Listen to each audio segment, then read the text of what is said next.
Welcome. आज Friday की 3 तारीख है, मई का महीना है 2019।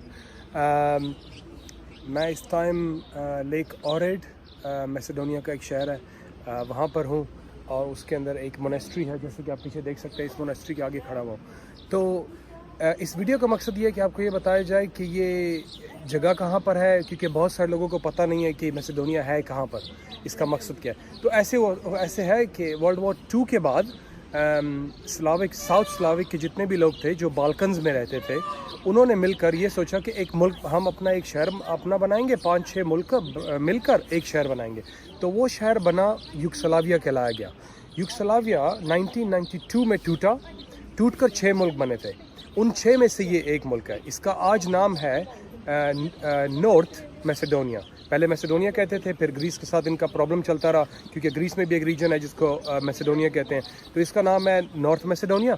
और बाकी जो 5 मुल्क हैं जो युगोस्लाविया टूटा था, वो थे बोस्निया, सर्बिया और स्लोवेनिया, कोसोवो, क्रोएशिया और मोंटेनीग्रो। तो ये टोटल 6 मुल्क बने थे। इसके बाद मैं अगले मुल्क में भी जाऊंगा संडे को इंशाल्लाह। आज फ्राइडे है, 2 दिन में इंशाल्लाह कोसोवो जा रहा हूँ। उसके बाद इंशाल्लाह बोस्निया के बाद सर्बिया के बाद मोंटेनीग्रो। तो इनमें अल्बानिया पहले हो चुका है। तो ये सारे मुल्क देखने इस दफ़ा। उसके बाद फिर डेनमार्क वगैरह आगे का प्रोग्राम बनेगा।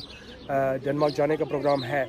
तो ये छोटी सी इसकी स्टोरी थी, यहाँ पर क्या हुआ, कैसे हुआ। लेकिन इस वक्त के लिए जो इम्पोर्टेंट बात ये है कि ये बहुत ही खूबसूरत मोनेस्ट्री है, देखने के काबिल। और यहाँ पर वो हैं ब्यूटीफुल बर्ड्स हैं जिनका ज़बरदस्त किस्म का शो चल रहा है, शुतुरमुर्ग जिनको कहते हैं हम। तो उसकी भी वीडियो आपको बना के दिखाएंगे, लेकिन आपको ज़रा मैं क्विक दिखाता हूँ कि हमारे चारों तरफ इस टाइम हो क्या रहा है। अगर आप देखें, वहाँ पर कोने में एक वो चल रहा है, उसका शो चल रहा है, और एक ये जनाब खड़े हैं यहाँ पर। और बाकी चारों तरफ बहुत खूबसूरत माउंटेन्स हैं, ठीक है। और ये लेक है पीछे, और ज़मीन पे जन्नत वाला सीन है, बहुत खूबसूरत मौसम है। और ये आपकी मोनेस्ट्री अंदर से भी बहुत खूबसूरत है, बहुत पुरानी है, बहुत सकाफती जगह बनी हुई है, एक किस्म की उनकी पीसफुल जगह। इसका मकसद ये है कि बिल्कुल पीसफुल जगह है। तो ऐसे है बस। आज के लिए ये है, इतना काफ़ी है। फिर आपको और नेक्स्ट जगह के ऊपर इंशाल्लाह कोसोवो में आपको दिखाएंगे कि कोसोवो में क्या चल रहा है।